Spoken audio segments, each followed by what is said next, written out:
What's up, everyone? Welcome to the Power Play with CJ. We're focusing on the nightmare continuing for the Tampa Bay Lightning and Jonathan Drouin.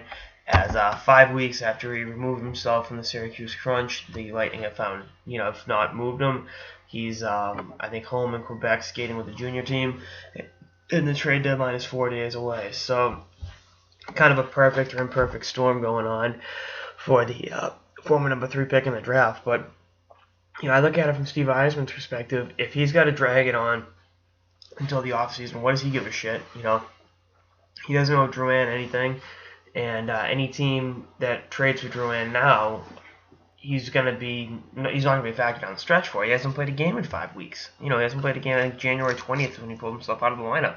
So how do you expect to have a guy help you when the games matter? Whether it's St. Louis or another playoff team.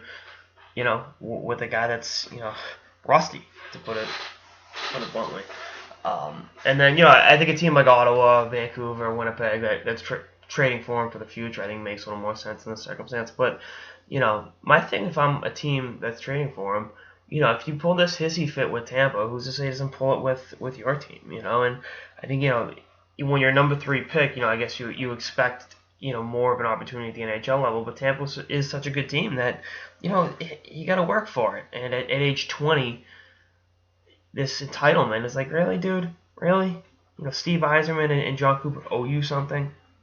No, they don't. They don't owe you shit. But, we'll see what happens. And I think him and Alan Walsh doubled and tripled down, went all in, whatever gambling analogy you want to use, and now they're sitting at the table. All that money's been taken away, and it's like, what do we do now? And that's just a tough go of it. I like the kid's skill. I think he's going to be a very good NHL player, but this kind of diva behavior, coupled with the fact that he has not played a game in 5 weeks, doesn't make him the sexiest name at the trade deadline. But we'll see what happens, and I think Steve Yzerman's going to make the best move for the Lightning, and it's. Again, I will always reference this when talking about Steve Yzerman and trade demands. Marty St. Louis would only accept a trade to one team in the NHL, so you'd figure Yzerman's hands were tied, but he managed to get Ryan Callahan and 2 first-round picks for him. So if he can do that with Marty St. Louis, with both hands tied behind his back, I can only imagine what he'll do with Drouin. But Drouin is shooting himself and to a certain degree Yzerman in the leg by having this prolonged holdout. But and the irony is, I saw this on Hockey Central yesterday. If Drouin just showed up, played, did his job after requesting the trade, he would have either been back up with Tampa or been with another team.